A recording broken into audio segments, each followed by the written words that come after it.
یہاں میں ایک فقہی مسئلہ بھی بیان کر دوں کہ اگر کسی نے شراب پی کے بیوی کو طلاق دی تو طلاق بھی واقع ہو جائے گی.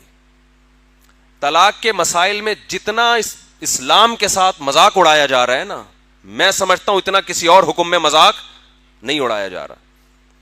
2 منٹ لگتے ہیں آج لوگوں کو طلاق کے بعد مسلک چینج کرنے کے لیے. ہمارے کوئی ریلیٹو کا فون آیا کہ بھانجے نے 3 طلاقیں دی ہیں بھی پچھلے ہفتے, تو سب مدرسوں سے فتویٰ لیا 3 ہو گئی ہیں, تو مسلک چینج کر لیا اور پورا خاندان یا وہ میاں بیوی اہل حدیث ہو گئے. اہل حدیث علماء سے گزارش ہے کچھ اللہ کا خوف کرو.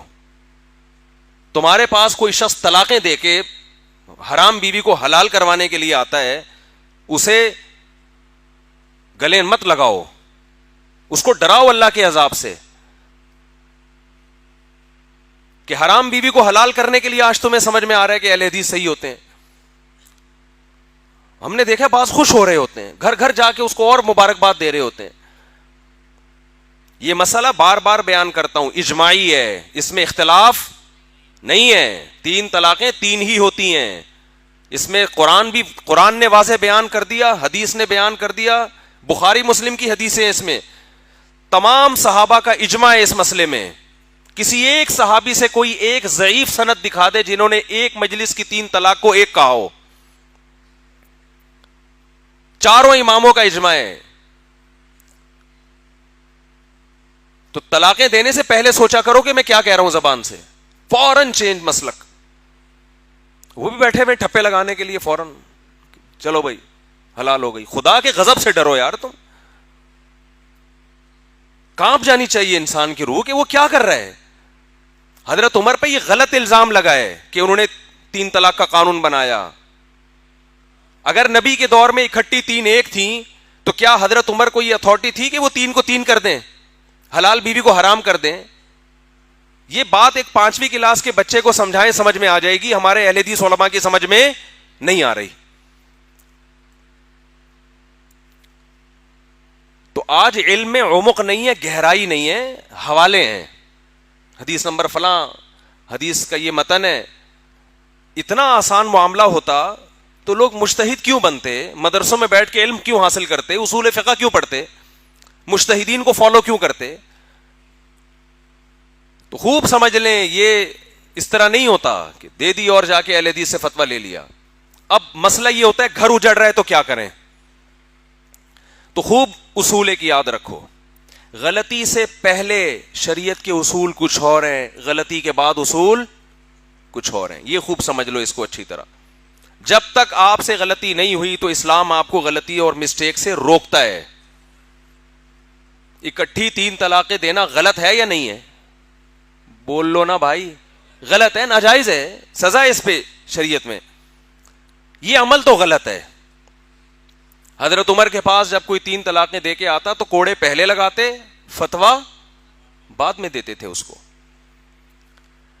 تو اس کی حوصلہ شکنی کرنی چاہیے. اسلام نے, قرآن نے ڈیورس کا ایک طریقہ بیان کیا ہے کہ 1 مہینے میں 1 سے زیادہ نہ دی جائے, اور اس میں بیوی سے ہم بستری نہ کی جائے, حیض کی حالت میں نہ دی جائے. بہت سارے پروسیس ہے اس کا, بلکہ پہلی طلاق سے پہلے بھی ایک پروسیس ہے کہ دونوں خاندان بیٹھیں, جوڑ کی کوشش کریں.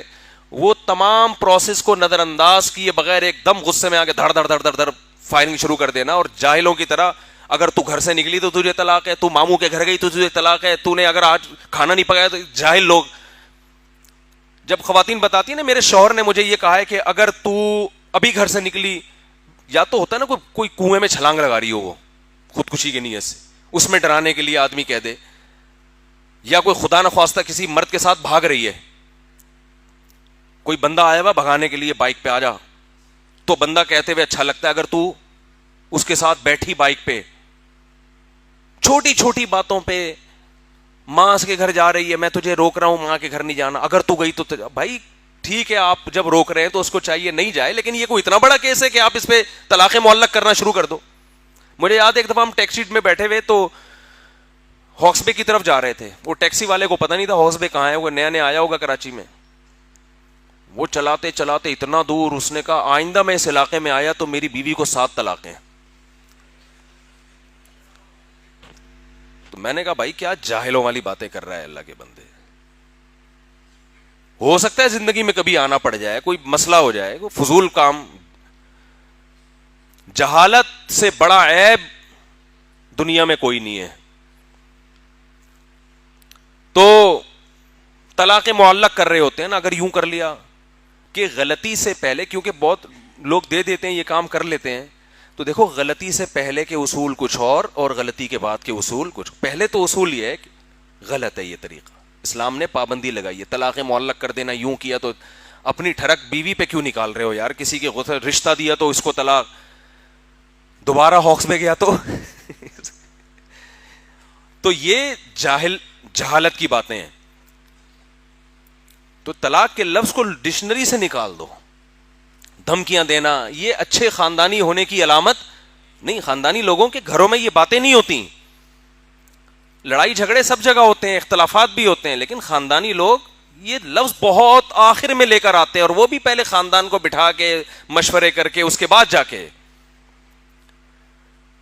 تو اصول تو یہ ہے. تو اسی طرح خوب سمجھ لو کہ جو لوگ اس طرح کر لیتے ہیں نا, دھڑ دھڑ دھڑ طلاقیں نکال دیں, تو پہلے تو ان کو سمجھایا جائے گا یہ عمل غلط ہے, لیکن اب ہو گیا ہے تو اسی توبہ استغفار کرے انسان, اور اسی میں کیا سمجھے خیر, اسی میں کیا ہوگی. قرآن کہہ رہا ہے بہت سی چیزوں کو تم ناپسند کرتے ہو مگر اس میں تمہارے لیے خیر ہوتی ہے, بہت سی چیزوں کو تم پسند کرتے ہو مگر اس میں تمہارے لیے خیر نہیں ہوتی. تو اب طلاقیں دینے کے بعد فتویٰ لے کے بیوی کو رکھوانا, اس میں آپ کو بظاہر خیر نظر آ رہی ہے, لیکن سمجھ لو اس خیر میں بہت بڑا شر چھپا ہوا ہے, کیونکہ یہاں شریعت کے حکم کو توڑا جا رہا ہے. تو اب اگر آپ نے شریعت کے حکم کو فالو کیا تو عین ممکن ہے جو گناہ آپ سے ہوا ہے اللہ اس گناہ کی اس حکم کی برکت سے تلافی کر دے. اللہ کہے کہ یہ نادم ہے طلاقیں دینے کے بعد, لیکن یہ اسلام کے حکم کو فالو کر رہا ہے, بیوی اس کو محبوب ہے, بچے محبوب ہیں, لیکن اللہ کی خاطر یہ جدائی اختیار کر رہا ہے, تو عین ممکن ہے شریعت کے اس حکم کو فالو کرنے میں اللہ آپ کے لیے بہت ساری خیریں ڈال دے, اسی میں خیر کر دے اللہ تعالیٰ. یہ خیر اور شر تو اللہ کے ہاتھ میں ہے نا. تو جو گناہ اس سے ہوا تھا اس کی سزا بھی ملے گی اور اس کی انشاءاللہ تلافی بھی ہوگی. اور قرآن کہہ رہا ہے وَإِن يَتَفَرَّقَا يُغْنِ اللَّهُ كُلًّا مِّن سَعَتِهِ, اللہ دونوں کو غنی کر دے گا, اس کے لیے بھی انتظام کر دے گا, آپ کے لیے بھی انتظام کر دے گا. تو جو کام ہو جائے پھر اس میں شریعت کا حکم یہ کہ سمجھو کہ اسی میں کیا تھی خیر تھی. خام خام میں پھر رشتہ دار زبردستی جوڑنے کی کوشش کر رہے ہو اور ان کو زیادہ لتاڑا بھی نہ کرو. اب ایک آدمی نے اس طرح کر دیا, طلاقیں نکال دیں, پہلے تو روکو ہو گئی ہیں, تو اب اتنا نہیں بھڑکاؤ ان کو ایک دوسرے کے بارے میں, یہ کیا کیا تم نے, اور بھائی اسی میں خیر ہوگی, کوئی بات نہیں, محبت سے نہیں رہ سکتے تھے, اب کوئی مسئلہ نہیں ہے. صحابہ کے دور میں بھی طلاقیں ہوئی ہیں, تابعین کے دور میں بھی ہوئی ہیں, کوئی بات نہیں بھائی. یہ رشتہ جیسے آسمان پہ بنا ہے, ٹوٹا بھی کہاں ہے آسمان پہ, مقدر میں تھا ہی نہیں دونوں کا ساتھ رہنا. تو اب ان کو آرام سے الگ کر دو, ان کو سمجھاؤ کہ اس سے کچھ نہیں ہوتا, یہ دنیا مسافر خانہ ہے, کو مرنے جینے کی جو قسمیں اٹھائی ہوئی ہوتی ہیں یہ ہماری آپس کی قسمیں ہوتی ہیں, ان قسموں سے تقدیر پہ کوئی اثر نہیں پڑتا, سب نے مر کے قبر میں جانا ہے, کوئی اتنا بڑا ایشو نہیں ہے, اس کو ہلکا لینا چاہیے. ہمارا معاشرہ اس کو بہت بڑا بنا دیتا ہے.